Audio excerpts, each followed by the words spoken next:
우리의 이 떡은 우리가 당신들에게로 오려고 떠나던 날에 우리들의 집에서 아직도 뜨거운 것을 양식으로 가지고 왔으나 보소서 이제 말랐고 곰팡이가 났으며 또 우리가 포도주를 담은 이 가죽 부대도 새 것이었으나 찢어지게 되었으며 우리의 이 옷과 신도 여행이 매우 길었으므로 낡아졌나이다 한지라. 우리가 그들의 양식을 취하고는 어떻게 할지를 여호와께 묻지 아니하고 여호수아가 곧 그들과 화친하여 그들을 살리리라는 조약을 맺고 회중 족장들이 그들에게 맹세하였더라.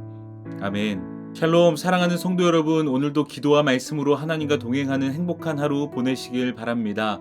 읽은 말씀을 가지고 모든 선택 앞에서 라는 제목으로 묵상한 내용 함께 나누겠습니다.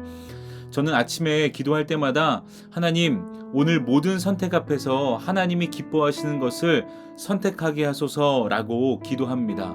이렇게 기도하면서 스스로 의지를 다지기도 하면서 하나님의 도우심을 구합니다. 이런 기도와 태도는 의지가 약한 제가 그래도 여러 선택 앞에서 하나님의 뜻을 묻도록 생각하게 하고 또 도와줍니다. 여러분도 꼭 이렇게 기도해 보시기 바랍니다. 여호수아서에서 나오는 이스라엘은 요단강을 건넌 뒤에 약속의 땅에서 본격적인 여정을 시작했죠. 가장 기억에 남는 전투는 역시 여리고성과 아이성 전투였습니다. 철옹성 같은 여리고성 앞에서 여호수아와 이스라엘이 한 행동은 하나님 앞에 엎드렸고 또 하나님의 뜻에 순종한 것입니다. 그래서 그 결과는 놀라운 승리를 경험했습니다. 그러나 바로 이어지는 아이성 1차 전투 때는 하나님께 묻는 모습도 없었고 하나님의 뜻을 궁금해함도 없이 전투에 나갔다가 패배했었습니다. 물론 패배 이후에는 하나님께 엎드려 다시 승리를 회복했죠. 요단강을 건너고 난 뒤 첫 번째 전투와 두 번째 전투를 통해서 하나님은 앞으로 수많은 전투 앞에서 하나님께 묻고 하나님의 뜻대로 순종할 때 승리할 수 있다는 것을 가르치셨습니다. 이 경험을 통해 여호수아는 그래, 이제부터 모든 선택 앞에서 하나님의 뜻을 물어야겠다라고 다짐했을 것입니다. 이 일이 있고 얼마 뒤에 이스라엘의 승리를 들은 가나안 땅의 여러 왕들은 연합해서 이스라엘을 대적하려 했었습니다. 왜냐하면 두려웠겠죠. 그 이유는 바로 두려워서 요단강이 갈라졌고 여리고 또 아이성이 무너진 것을 보고 들었으니까 아마 그랬을 것입니다. 그런데 이렇게 대적하려고 했던 그런 가나안 다른 족속들과는 다르게 역시 가나안에 속한 기브온 사람들은 다른 길을 선택합니다. 기브온 사람들은 이웃 나라들처럼 이스라엘과 맞서 싸우는 대신해서 살아남기 위해 속임수로 이스라엘에게 접근합니다.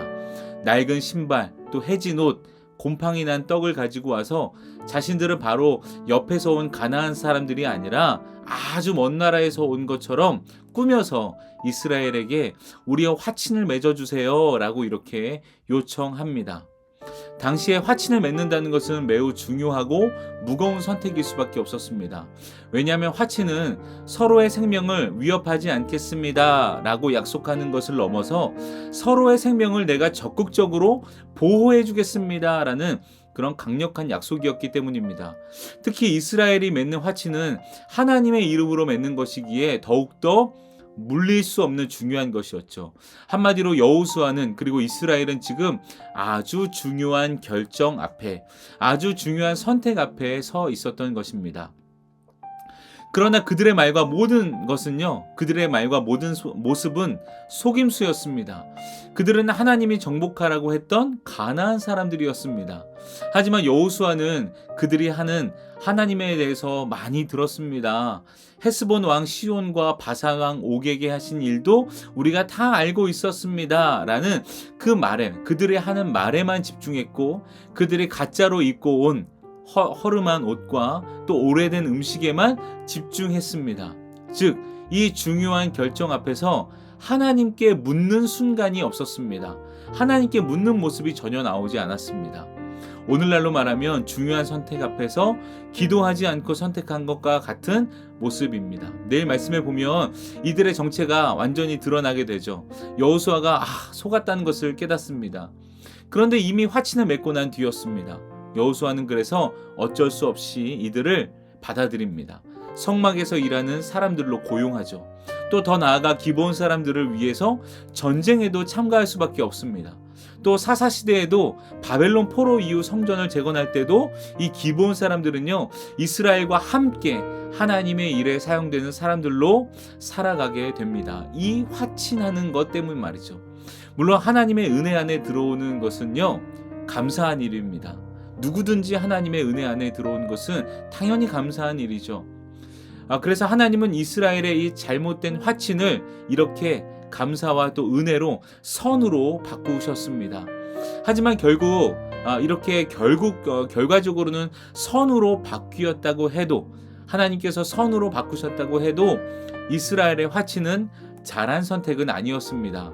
왜냐하면 신명기에서 분명히 그 땅에 가면 그 땅 주민들과 섞이면 안 된다, 그 땅 주민들과 결혼해서도 안 된다, 그 땅 주민들을 정복해야 된다, 이렇게 신신당부하셨는데, 하나님이 중요하게 여기는 이 신신당부했던 명령과 또 율법을 어기는 잘못이 바로 이 화친을 맺은 것이었습니다. 여리고성에서 하나님께 물었고 아이성에서 그렇게 하지 않아서 후회했었는데, 곧바로 또 중요한 결정 앞에서 또 이스라엘은 여호와께 묻지 않은 모습을 보였다는 것입니다. 그럴싸해 보이는 말과 그럴싸해 보이는 모습이 하나님의 뜻과 하나님의 마음을 순간 가리웠던 것입니다. 그래서 오늘 말씀을 묵상하면서 우리는 다시 이렇게 고백하며 결단해야 합니다. 하나님, 모든 선택 앞에서 하나님의 뜻을 구하게 하소서. 눈에 좋아 보이고 듣기에 그럴싸한 것들을 선택하는 것이 아니라, 이거 과연 하나님이 기뻐하시는 것인가? 하나님의 영광이 드러나는 선택인가를 고민하고 기도하게 하소서라고 이렇게 기도하고 결단해야 합니다. 하나님은 사울을 버리시면서 이렇게 말씀하셨죠. 사울이 여호와께 묻지 아니하였으므로 여호와께서 그를 죽이시고 그 나라를 이새의 아들 다윗에게 넘겨주셨더라 라고 말합니다. 사랑하는 여러분, 늘 물으시기를 바랍니다. 오늘 점심에 뭘 먹을까?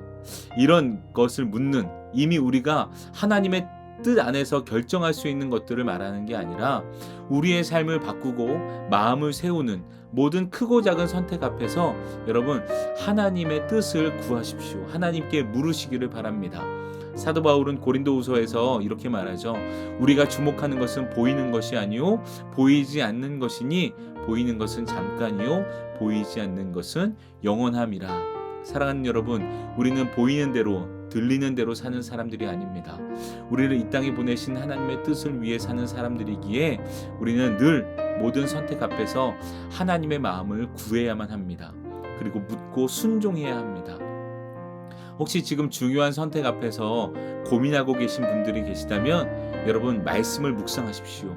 또 기도하십시오. 그리고 하나님의 뜻과 영광이 드러나는 선택이라는 마음이 확신이 있다면 성경에서 그것을 말하고 하나님이 그렇게 말씀하신다면 두려워하지 마시고 과감하게 선택하십시오. 또 그것이 아니라면 역시 과감히 포기하시기 바랍니다. 하나님의 뜻과 영광이 드러나는 선택이라면 세상의 기준과 비교하지 마시고 선택하십시오. 그러면 하나님께서 길을 내실 줄 믿습니다. 길이 없어도 길을 내실 줄 믿습니다. 여러분, 오늘도 믿음으로 눈에 보이고 귀에 들리는 것에 따라 선택하는 것이 아니라 말씀대로 또 기도하며 선택하는 저와 여러분 되기를 주님의 이름으로 축복합니다. 기도하겠습니다. 하나님, 오늘 말씀을 듣고 우리가 모든 선택 앞에서 기도하며 하나님께 묻고 하나님의 뜻을 구하며 성경의 말씀을 생각하며 선택하는 저희가 될 수 있도록 인도하여 주옵소서. 그렇게 살아가는 우리의 삶을 통해 하나님 영광 받으실 줄 믿습니다. 오늘도 우리의 길을 인도하여 주옵소서. 감사하며 예수님의 이름으로 기도합니다. 아멘.